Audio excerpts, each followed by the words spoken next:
Hello friends, welcome to H education lab. Friends, আমরা আজকে 14 নম্বর class নিয়ে চলে এসেছি। ফুড সাপ্লাই এসআইয়ের জন্য অলরেডি 13টা ক্লাস শুরু হয়ে গেছে, কমপ্লিট হয়ে গেছে। তোমরা যারা এখনও সেই ক্লাসগুলো দেখোনি, অবশ্যই আমাদের প্লেলিস্টে গিয়ে সেই ক্লাসগুলো দেখো। এবং যে সমস্ত বন্ধুরা এখনও আমাদের চ্যানেলটিকে সাবস্ক্রাইব করোনি, তারা অবশ্যই চ্যানেলটিকে সাবস্ক্রাইব করে নেব এবং তার পাশে দেওয়া বেল আইকনটি প্রেস করে রাখো, যাতে আমরা যখনই ক্লাস আপলোড করব তোমরা সেই ভিডিওর নোটিফিকেশনগুলো পেয়ে যাও। তো আজকে আমরা এখানে 14 নম্বর ক্লাসে একটা জিকে সেট নিয়ে চলে এসেছি। সেই জিকে সেটসের মেনলি রসায়ন বা কেমিস্ট্রির উপরে, সেখানে 50টি কোশ্চেন নিয়ে আমরা আলোচনা করব আজকে। সুতরাং ক্লাসটি প্রথম থেকে শেষ পর্যন্ত মনোযোগ সহকারে অবশ্যই একবার দেখো।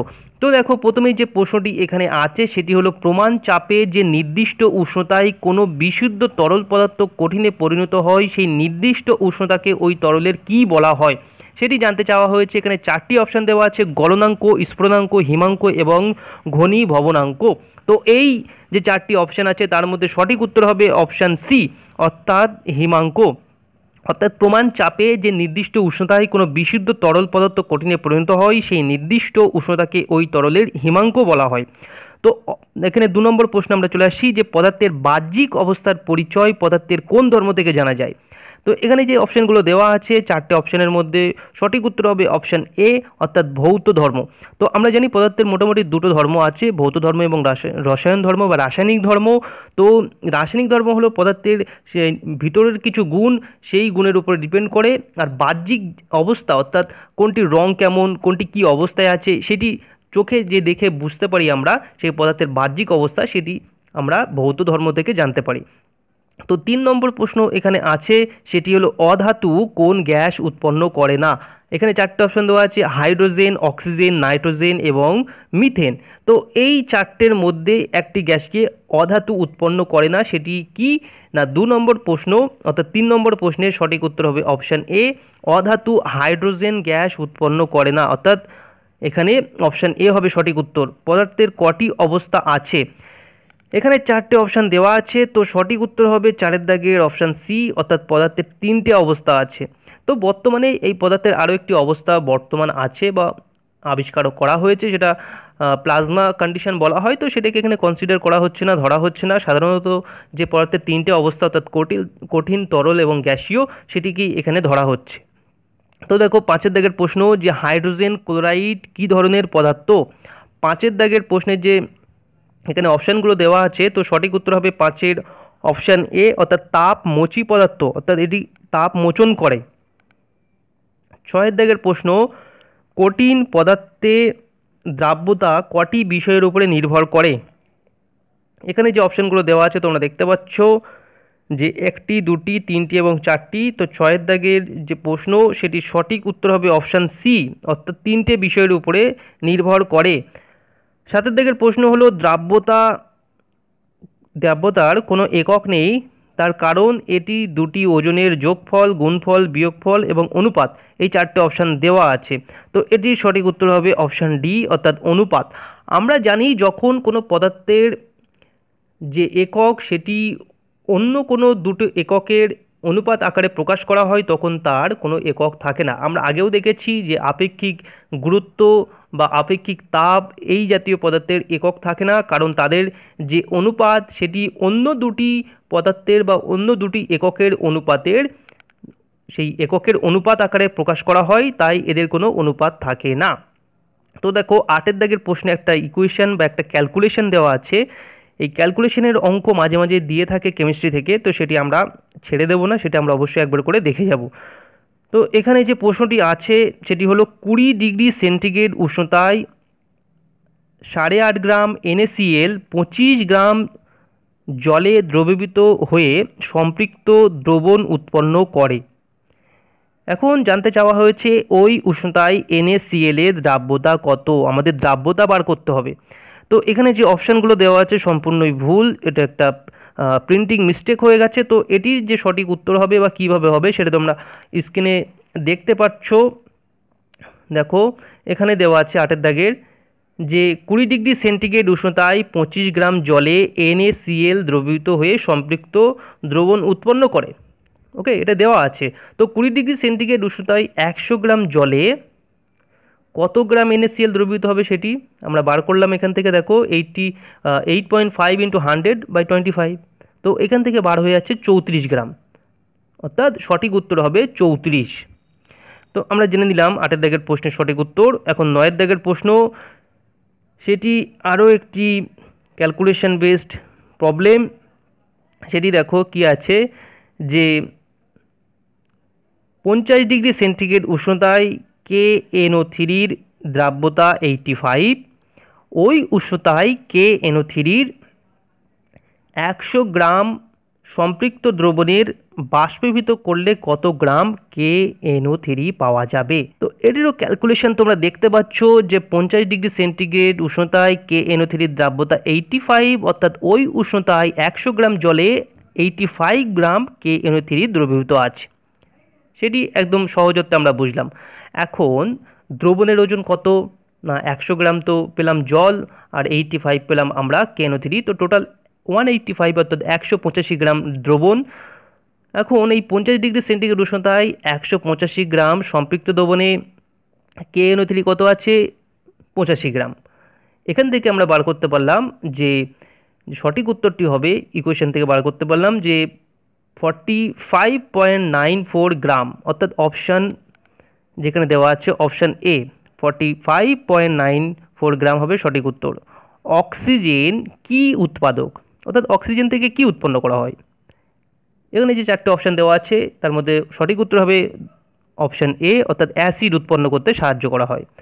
11 নম্বর প্রশ্ন, যে মৌল বা যৌগের অণুর সংক্ষিপ্ত প্রকাশ হলো কি না, অপশান বি অর্থাৎ সংকেত। 11 বি অর্থাৎ সংকেত। আর 12 নম্বর প্রশ্নে আরও একটি ইকুয়েশন বেসড কোশ্চেন দেওয়া আছে, সেটি হলো 20 গ্রাম অক্সিজেন প্রস্তুত করতে কত গ্রাম পটাশিয়াম ক্লোরাইড প্রয়োজন হয়।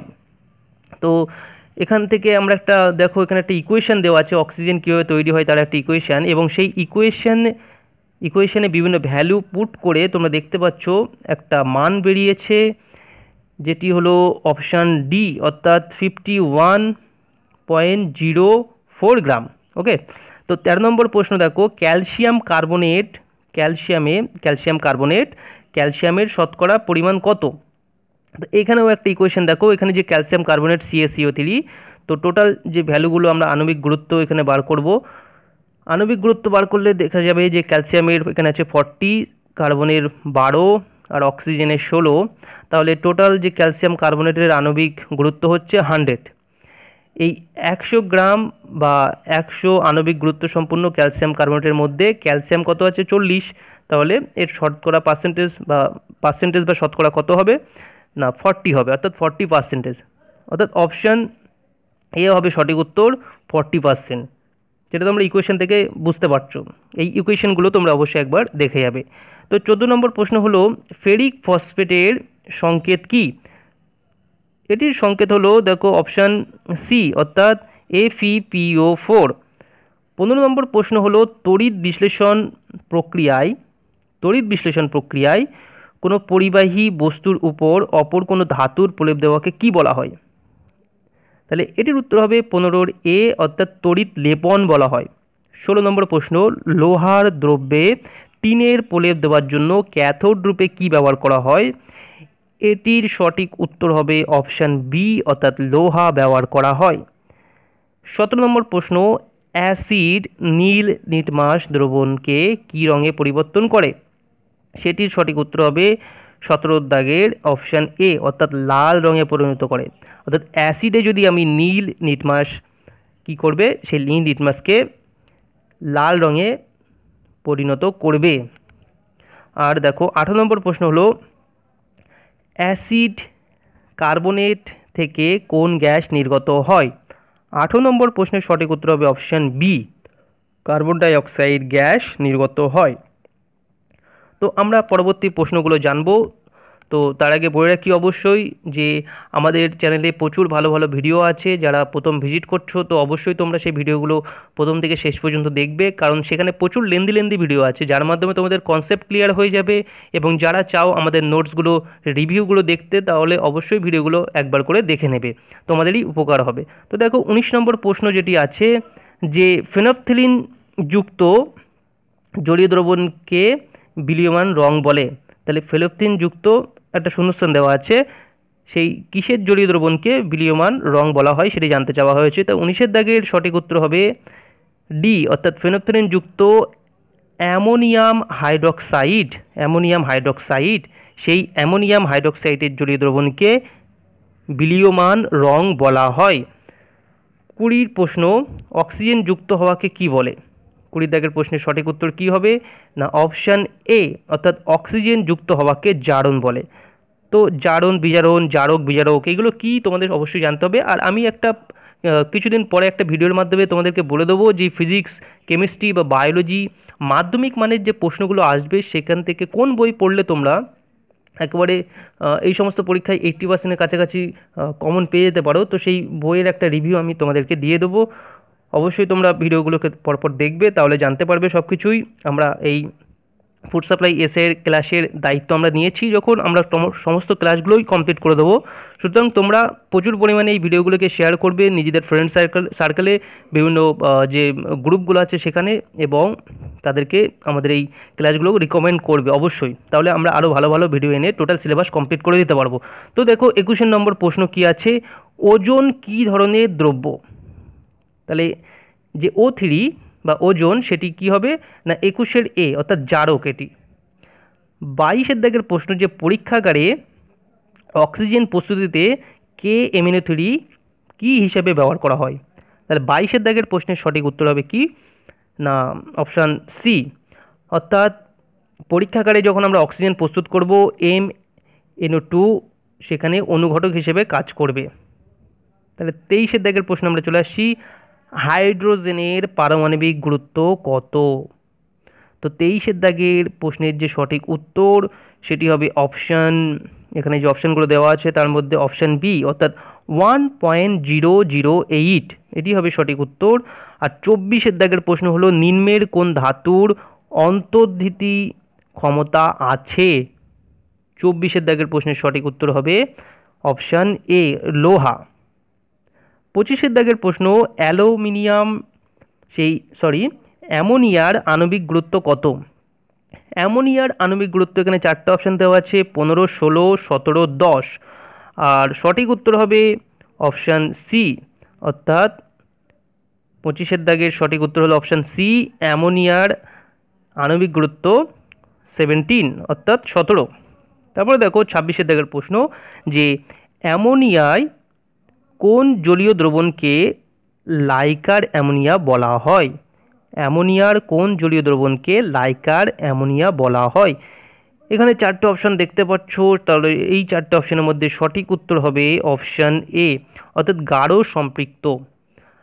অ্যামোনিয়ার গাঢ় সম্পৃক্ত জলীয় দ্রবণকে লাইকার অ্যামোনিয়া বলা হয়। 27-এর দাগের প্রশ্ন, বাতাসে শতকরা কত ভাগ কার্বন ডাইঅক্সাইড থাকে? 27-এর দাগের প্রশ্নের সঠিক উত্তর হবে অপশান ডি, অর্থাৎ 0.03%। আর 28-এর দাগের প্রশ্ন কি আছে, কার্বন ডাইঅক্সাইড গ্যাস বাতাসের চেয়ে কত গুণ ভারী?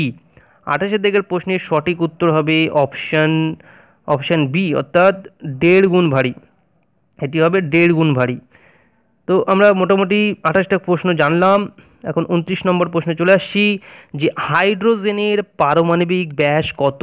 29 নম্বর প্রশ্নের সঠিক উত্তর হবে অপশান সি, অর্থাৎ 12 × 10⁻⁹ সেমি।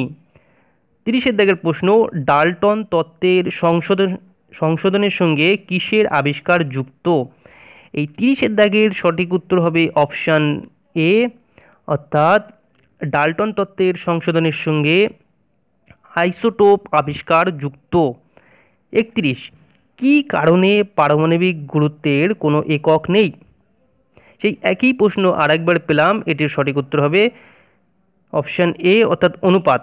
অর্থাৎ যখন কোনো আমরা একক বার করব এবং সেই এককটি দুটো এককের অনুপাত আকারে প্রকাশ করা হবে, তাদের কোনো একক থাকবে না। তো সেটা আমরা জানলাম। 32-এর দাগের প্রশ্ন কি আছে, না 0.5 গ্রাম পরমাণু ইকুয়াল টু কত গ্রাম কার্বন? তো 32-এর দাগের সঠিক উত্তর হবে অপশান এ, অর্থাৎ এখানে কি উত্তর আসছে 6। তাহলে 6 গ্রাম কার্বন, কারণ ইকুয়েশনটা তোমরা দেখতে পাচ্ছ যে কার্বন আমি বলে দিচ্ছি যে কার্বনের পারমাণবিক গুরুত্ব 12, তাহলে 1 গ্রাম পরমাণু কার্বন হলো 12 গ্রাম। আর এখানে বলেছে হাফ গ্রাম পরমাণু, তাহলে 12কে যদি আমরা হাফ করে দিই তাহলে 6 হচ্ছে, তাহলে সঠিক উত্তর হবে 6, সেটা আমরা জানলাম। তো দেখো 33 নম্বর প্রশ্ন, যে 8.3 গ্রাম NH3 ইকুয়াল টু কত গ্রাম NH3, এটা হলো 33 নম্বর প্রশ্ন। তো NH3-র আমরা আণবিক গুরুত্ব বার করব। নাইট্রোজেন তোমার 14, নাইট্রোজেন 14 হবে, আর হাইড্রোজেন 3টে আছে তার জন্য 3 হবে, তাহলে 17 হলো এই NH3-র আণবিক গুরুত্ব। এখন এখানে বলা আছে 8.3 গ্রাম NH3, তাহলে 8.3 গ্রাম NH3 সেটা আমরা বার করব। তাহলে 8.3 তার নিচে আমরা 17 দিয়ে ভাগ করে দেবো, সেটি মোটামুটি একটা ভ্যালু আসবে 0.4, তাহলে সঠিক উত্তর হবে 0.4। তাহলে আমরা এখানে দেখলাম যে 33 নম্বর প্রশ্নের সঠিক উত্তর হলো অপশান এ 0.4। 34 নম্বর প্রশ্ন, এনটিপিতে কত লিটার আয়তনকে গ্যাসের গ্রাম আণবিক আয়তন বলা হয়? খুবই সহজ প্রশ্ন, 34 নম্বর প্রশ্ন, সেটি হবে সঠিক উত্তর অপশান বি, অর্থাৎ 22.4, সেই সঠিক উত্তর হবে 22.4। আর 35 নম্বর প্রশ্ন হলো ত্রয়ী সূত্রের আবিষ্কারকর্তা কে? তো যে ত্রয়ী সূত্র আমরা জানি, 35 নম্বর প্রশ্ন, সেটি সঠিক উত্তর হবে অপশান ডি। আর দেখো 36 নম্বর প্রশ্ন, যে পর্যায় সারণীর অনুভূমিক সারিগুলিকে কি বলা হয়? যেটা অনুভূমিক বা হরাইজন্টাল লেভেলে থাকে সেগুলোকে কি বলা হয়? 36 নম্বর প্রশ্নের সঠিক উত্তর হবে পর্যায়, অর্থাৎ সেগুলোকে পর্যায় বলা হয়। 37, অষ্টক সূত্রের আবিষ্কার কে করেছিলেন? 37 নম্বর প্রশ্নের সঠিক উত্তর হবে অপশান বি। আর তারপরে আমরা চলে আসবো 38 নম্বর প্রশ্ন। 38 নম্বর প্রশ্ন হলো যে পর্যায় সারণীর আধুনিক যে ভাষ্যরূপ সেখানে কটি পর্যায় থাকে? 38 নম্বর প্রশ্নের সঠিক উত্তর হবে 38-এর এ, অর্থাৎ 7টি পর্যায় আছে। এখন আমরা চলে আসবো 29 নম্বর প্রশ্ন, সেখানে আছে অ্যাক্টিনাইডস মৌলগুলি পর্যায় সারণীর কোন পর্যায়ে থাকে? 39 নম্বর প্রশ্ন এটি। আর এই 39 নম্বর প্রশ্নের সঠিক উত্তর হবে অপশান এ, অর্থাৎ 7ম পর্যায়, অর্থাৎ অ্যাক্টিনাইডস মৌলগুলি পর্যায় সারণীতে 7তম বা 7ম যে পর্যায় সেখানে অবস্থিত। 40 নম্বর প্রশ্ন হলো যে যোজ্যতার ইলেকট্রনীয় মতবাদ কে আবিষ্কার করেন? যে যোজ্যতার অনেক রকম মতবাদ আছে, তার মধ্যে যে ইলেকট্রনীয় মতবাদ সেটি আবিষ্কার করেন কে? এখানে যে 4টে অপশান দেওয়া আছে, সঠিক উত্তর হবে অপশান সি, অর্থাৎ লুইস এবং কোসেল দুজনেই। ওকে, তো এটি গেল আমাদের 40 নম্বর প্রশ্ন। 42-এর প্রশ্ন হলো বিজ্ঞানী প্রিস্টলি কত সালে সমুদ্রের লবণ NaCl থেকে তৈরি করেন?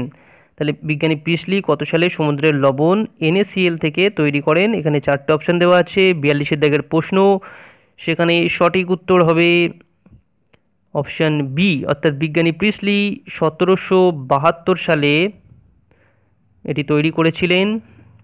তো তারপরে আমরা চলে আসবো, তাহলে এটা কি হলো? অপশান বি, 1772 খ্রিস্টাব্দে। আর 43 নম্বরের প্রশ্ন হলো HCl এর প্রধান উৎস কি? 43 নম্বর প্রশ্নের সঠিক উত্তর হবে অপশান এ, অর্থাৎ HCl এর প্রধান উৎস হলো NaCl। 44-এর দাগের প্রশ্ন, 44-এর দাগের প্রশ্ন হলো HCl এর স্ফুটনাঙ্ক কত? HCl এর স্ফুটনাঙ্ক কত? তাহলে এটির সঠিক উত্তর কি হবে? 44-এর অপশান এ, এটির সঠিক উত্তর হবে 44-এর অপশান এ, অর্থাৎ 84 - 84.5 ডিগ্রি সেন্টিগ্রেড। 45, কার্বনের যোজ্যতা কত? Option B 4। 46, কেলাসাকার কার্বন কত রকমের হয়? 46-এর দাগের সঠিক উত্তর হবে 2 রকমের হয়, অপশান এ। আর 47 দাগের প্রশ্ন হলো সোডিয়াম ক্লোরাইডের গলনাঙ্ক কত? 47 দাগের সঠিক উত্তর হবে অপশান সি, অপশান সি, অর্থাৎ 815, অর্থাৎ 815 ডিগ্রি সেন্টিগ্রেড। তারপরে চলে আসবো 48 নম্বর প্রশ্ন, অ্যালুমিনিয়ামের পারমাণবিক গুরুত্ব কত? 48 নম্বরের প্রশ্ন এখানে দেওয়া আছে যে অ্যালুমিনিয়ামের পারমাণবিক গুরুত্ব কত? সেটি হবে অপশান ডি অর্থাৎ 26.98। তারপরে আসছে 49 নম্বর, ম্যাগনেসিয়ামের আপেক্ষিক গুরুত্ব কত? এই পারমাণবিক গুরুত্ব, আপেক্ষিক গুরুত্ব, গলনাঙ্ক, স্ফুটনাঙ্ক, বিভিন্ন ইকুয়েশন, এগুলো একটু টাফ ধরনের কোশ্চেন, এগুলো সাধারণত মুখস্থ করা যায় না। তবে আমরা এই কোশ্চেনগুলো একবার করে যাব, কারণ পরীক্ষায় যদি এখান থেকে কমন পেয়ে যায় তাহলে তো আমাদেরই লাভ হবে। তো দেখো, যেটি এখানে বলছিলাম 49 নম্বর প্রশ্ন, সেই 49 নম্বর প্রশ্নের সঠিক উত্তরটি কী হবে? ম্যাগনেসিয়ামের আপেক্ষিক গুরুত্ব হলো অপশান ডি অর্থাৎ 1.74। 50 নম্বর প্রশ্ন, কার্বন যৌগের সংখ্যা বেশি হওয়ার কারণ কি? অপশান এ অর্থাৎ কার্বন যৌগের সংখ্যা বেশি হওয়ার কারণ হলো ক্যাটিনেশন ধর্ম। সো ফ্রেন্ডস, এখানে আমরা সায়েন্সের একটা সেট করলাম, যেটি মেনলি রসায়নের উপরে তৈরি করা হয়েছে। তো এই সেট অর্থাৎ এই 50টি কোশ্চেনের একটা সেট আমরা এখানে করে নিলাম। এখান থেকে আমরা ভালো করে পড়ব এবং পরবর্তী ক্লাসে আমরা বিভিন্ন টপিকসের উপরে ডেসক্রিপটিভ, সাবজেক্টিভ এবং অবজেক্টিভ যে আলোচনাগুলো আমরা পরপর করতে থাকবো। সো ফ্রেন্ডস, ভিডিওগুলোকে যত পারো তোমরা শেয়ার করে দাও এবং আমাকে মোটিভেট করার জন্য তোমরা অবশ্যই একটা লাইক দিয়ে দাও। তো এখানে এই ভিডিওটি শেষ করছি ফ্রেন্ডস, পরের ভিডিওতে আবার আলোচনা হবে। Thank you.